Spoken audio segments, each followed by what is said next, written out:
Hello बच्चों, good evening. सुबह जो क्लास हुई थी उसमें हमने कुछ बहुत चीजें डिस्कस की थी। उम्मीद है आपको समझ आया होगा। थोड़ा सा टफ पार्ट था तो मैं उसे दोबारा एक बार डिस्कस कर लेता हूँ वीडियो में, ताकि आप लोग इस वीडियो को देख के उसे अच्छे से समझ जाएं।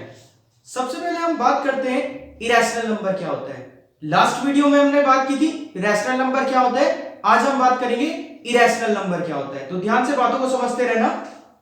What is an irrational number?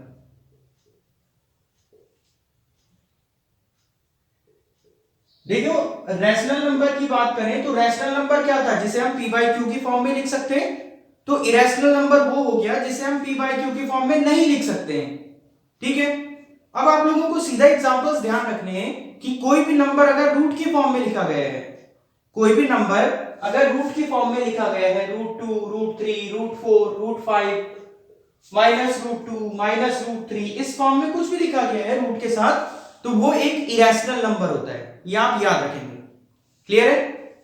इसके बाद pi is an irrational number. Pi भी एक इरेशनल नंबर है। अब आप लोग सोच रहे होंगे कि पाई की वैल्यू तो हमने 22/7 पढ़ी है, ये इसकी अप्रोक्सीमेट वैल्यू होती है। अगर हम पाई की वैल्यू देखें तो ये होती है 3.1415 एंड सो ऑन, ये बढ़ती जाती है आगे, ये खत्म नहीं होती। तो ये अप्रोक्सीमेट वैल्यू लिख लेते हैं 22/7, ताकि हम आंसर के काफी क्लोज पहुंच सकें, क्योंकि काफी केसेस में 7 से 7 कैंसिल हो जाता है, 7 का मल्टीपल आ जाता है तो 7 कट जाता है। इस तरह से इसको अप्रोक्सीमेट बनाने के लिए हमने 22/7 लिखा है। क्लियर हो गई बात? अच्छा, तो पहला क्या बताया, रूट में जो भी नंबर होता है, स्क्वायर रूट में जो भी नंबर होगा वो एक इरेशनल नंबर है। दूसरा बताया मैंने पाई इज एन इरेशनल नंबर। और थर्ड होता है जो भी number non repeating and non terminating होता है। जो भी number non repeating and non terminating होता है। अब बात को समझना ध्यान से। नॉन रिपीटिंग मतलब जो नंबर रिपीट नहीं होगा, नॉन टर्मिनेटिंग मतलब जो खत्म नहीं होगा।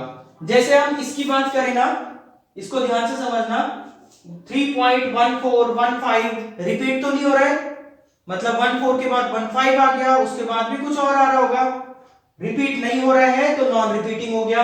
एंड नॉन टर्मिनेटिंग का मतलब ये आगे बढ़ता गया, सो ऑन जाता गया आगे, खत्म नहीं हुआ, तो ये एक non repeating non terminating number था, इसीलिए पाई इज एन इरेशनल नंबर, इसीलिए पाई एक इरेशनल नंबर हुआ। समझ गए बात को? तो ऐसा कोई सा भी अगर मैं नंबर लिख लेता हूं, मैं लिख लेता हूं 2.15921 सो ऑन, बढ़ता गया आगे, तो ये non repeating non terminating number है, इसलिए ये एक इरेशनल नंबर होगा। ठीक है, तो ये तीन एग्जांपल हो गए इरेशनल नंबर के। पहला जो इस रूट की फॉर्म में कोई सा भी नंबर लिखा जाता है, second pi, and third this one non repeating and non terminating number. तो उम्मीद है इरेशनल नंबर अभी तक समझ आ गया होगा।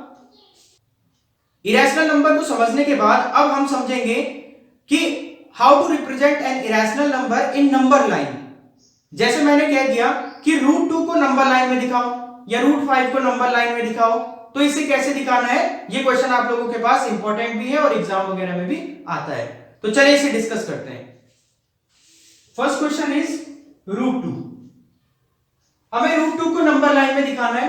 हम क्या करेंगे, रूट 2 को हम ब्रेक कर देते हैं, 1 एंड 1। 1 और 1 में क्यों किया? देखो, हमें कुछ ऐसे फैक्टर बनाने होते हैं जिनके हम स्क्वायर लिख सके, जिनके हम स्क्वायर लिख सके। मैं इसको 1 का स्क्वायर लिख सकता हूं, वो 1 ही रहेगा, और 1 का स्क्वायर 1 ही रहेगा। ठीक है बात? थोड़ा सा यहां पे ध्यान देना, हम कुछ ऐसा नंबर लिखेंगे जिनके हम स्क्वायर्स लिख सकें। ठीक, अगर किसी के नहीं लिख पाए तो उसे लिखने का तरीका मैं बताऊंगा आपको। अब हमें एक नंबर लाइन कीजिए जिसमें कि पॉइंट ओ ओरिजिन है। हम ओरिजिन से क्या करेंगे, देखिए एक बात और समझना अच्छे से, क्योंकि हमें सिर्फ बोला गया रूट 2, रिप्रेजेंट रूट 2 इन नंबर लाइन। रूट 2 के साथ यूनिट तो दी नहीं, बोला नहीं गया सेंटीमीटर में दिखाओ या मीटर में दिखाओ या किसी अदर यूनिट में दिखाओ, ऐसा कुछ नहीं बोला गया। हम बोल लेते हैं रूट 2 यूनिट। अब ये यूनिट क्या होता है, देखो ये यूनिट जो होता है ये हम अपनी तरफ से फिक्स कर लेते हैं। जैसे आप लोगों ने अगर ग्राफ बनाए होंगे इससे पहले क्लास में, तो सिखाया होगा कि हम लिख लेते हैं 5 centimetre equal to 1 unit, 10 centimetre equal to 1 unit, ये हम अपनी तरफ से फिक्स करते हैं। 10 सेंटीमीटर का मतलब 10 सेंटीमीटर की लाइन को हम 1 यूनिट कहेंगे, ये मतलब होता है। तो देखिए अगर हमें एक पेज में एक अट्रैक्टिव सा फिगर बनाना है, थोड़ा सा बड़ा भी लगे, अच्छा भी लगे दिखने में, तो हमें एक बड़ी यूनिट लेनी होगी। जैसे 5 सेंटीमीटर को हम 1 यूनिट कहेंगे। अगर हम 1 सेंटीमीटर बनाए तो 1 सेंटीमीटर तो बहुत कम हो गया, वो अच्छा लगेगा ही नहीं वो फिगर। आप ये बना के देखना, 1 सेंटीमीटर की लाइन बनाना और एक बार 5 सेंटीमीटर की लाइन बनाना, देखना कौन सा अट्रैक्टिव फिगर लगता है। तो हम एक बार पहले फिक्स कर लेते हैं कि इस क्वेश्चन में 5 सेंटीमीटर इक्वल टू 1 यूनिट हम लेंगे। ये हमने पहले फिक्स कर दिया, मतलब मुझे अगर 1 यूनिट लेना होगा तो मैं 5 सेंटीमीटर की लाइन खींचूंगा। क्लियर हो गई बात? अब ध्यान देना, क्योंकि ये 1 है और ये भी 1 है, इसका मतलब ये 1 और 1 का मतलब होता है कि यहां से 1 यूनिट लाइन खींचेंगे, ये 1 यूनिट हो गया। अभी हमें पता है 1 यूनिट इक्वल टू 5 सेंटीमीटर, तो यहां से 5 सेंटीमीटर की लाइन इधर खींची, जिसे कि हम 5 सेंटीमीटर ना बोल के 1 यूनिट कहेंगे।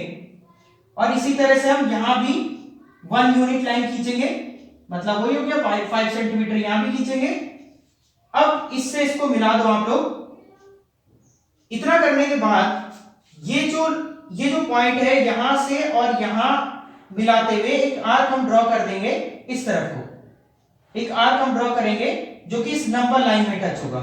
आर्क कुछ ऐसा मिलेगा, ये कुछ इधर को जाएगा, इधर को तो हमें जरूरत नहीं है इसलिए हम इधर को ही बनाएंगे। तो यहां पे ये टच हुआ पॉइंट, इस लाइन पे ये वाला पॉइंट टच हुआ, तो ये जो पॉइंट था ये √2 था। और हम कह सकते हैं यहां से यहां तक की डिस्टेंस कितनी हो गई? √2 हो गई। देखो एक बार और बता देता हूं, √2 की वैल्यू अगर आप लोगों को याद होगी, ये सिर्फ वेरीफाई करने के लिए 1.414 होती है √2 की वैल्यू। 1.414 का मतलब जो 1 यूनिट है उससे थोड़ा सा आगे जाएगा, तो देखो 1 यूनिट से और आगे चलेगा, इसका मतलब हमारा आंसर बिल्कुल सही है। इतना समझ गए? अब ये ध्यान रखना कि हम वेरीफाई कैसे करें इसको। देखिए ये 1 यूनिट है, ये भी 1 यूनिट है, और ये ध्यान रखना ये हमें 90 डिग्री पे बनाना है, जो ऊपर को बनेगा वो 90 डिग्री पे बनेगा। मैं फिर से क्वेश्चन को रिपीट कर रहा हूं। सबसे पहले जो क्वेश्चन दिया हुआ है हम उसे 2 पार्ट में ब्रेक करेंगे, और वो 2 पार्ट ऐसे होंगे जिनका हम स्क्वायर लिख सकें। स्क्वायर्स लिख के इतना आ गया, 1 यूनिट बना दिया हॉरिजॉन्टल और 1 यूनिट बना दिया वर्टिकल, इसके अकॉर्डिंग, क्योंकि ये भी 1 है और ये भी 1 है। इसके बाद इससे इसको मिलाया और एक आर्क बना दिया, हो गया। अगर मैं इस ट्रायंगल को बाहर निकाल दूं ऐसे, तो ये 1 यूनिट है, ये भी 1 यूनिट है। क्योंकि ये 90 डिग्री है इसलिए हम इसमें पाइथागोरस थ्योरम लगा सकते हैं, लगा के देख लेते हैं। ये बेस हो गया, ये परपेंडिकुलर हो गया। Hypotenuse equal to base square plus perpendicular square होता है, तो बेस हो गया 1, 1 का स्क्वायर 1, परपेंडिकुलर हो गया 1, 1 का स्क्वायर 1, ये हो गया 2, तो h square equal to 2, then h equal to √2, तो ये √2 हो गया। देखो इसका मतलब ये वाली जो लाइन यहां पे मिलेगी वो √2 वाली लाइन होगी, तो इसका मतलब हमारा आंसर बिल्कुल सही है। हमने वेरीफाई भी कर लिया, यहां से भी देख लिया, और ये तरीका में अच्छे से आ गया। उम्मीद है अब आपको अच्छे से समझ आ गया होगा। अगर अभी ये समझ आ गया तो हम एक और आगे क्वेश्चन पढ़ते हैं, √3 कैसे निकालना है, इसे आप नोट कर लीजिए।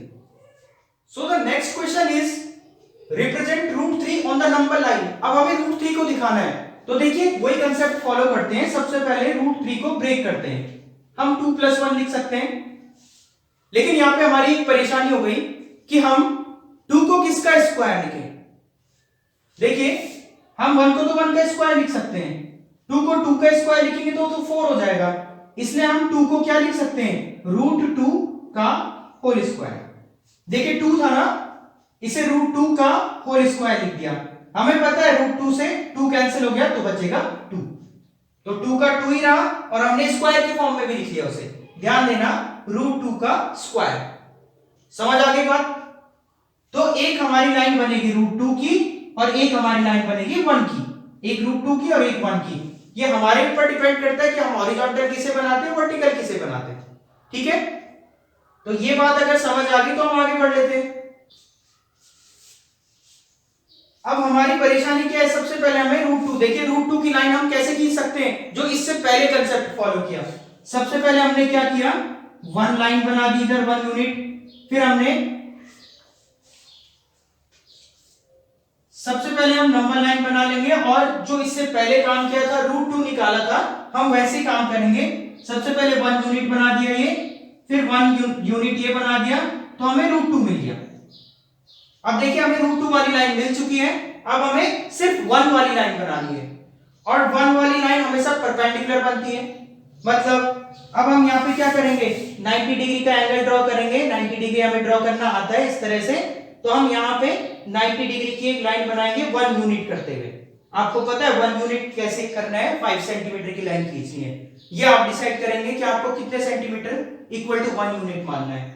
तो ये √2 था, ये 90 डिग्री हो गया, और ये 1 यूनिट हो गया, तो यहां से ये मिला देंगे, तो ये जो लाइन बनेगी ना, ये √3 की होगी। इतनी बात क्लियर हो गई। अब हम क्या करेंगे, अब यहां से एक पॉइंट यहां बनाते हुए एक आर्क बना देंगे। वो आर्क कैसा बनेगा, वो आर्क कुछ ऐसा बनेगा।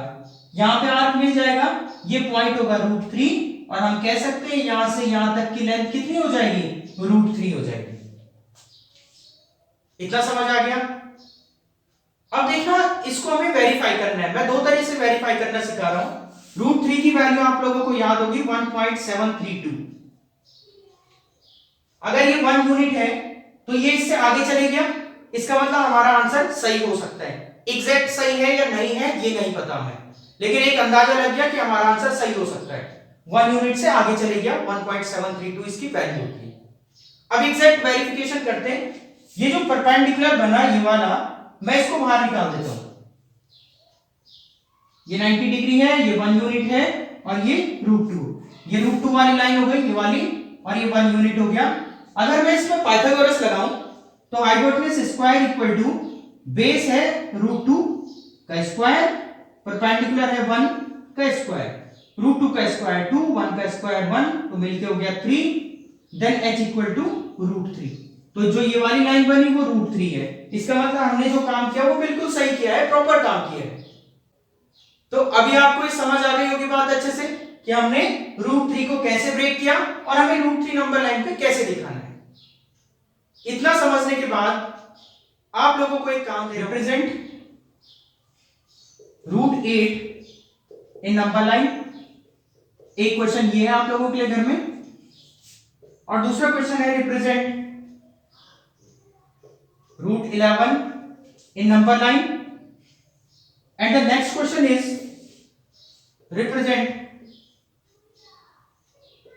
√26 या 29 in the number line।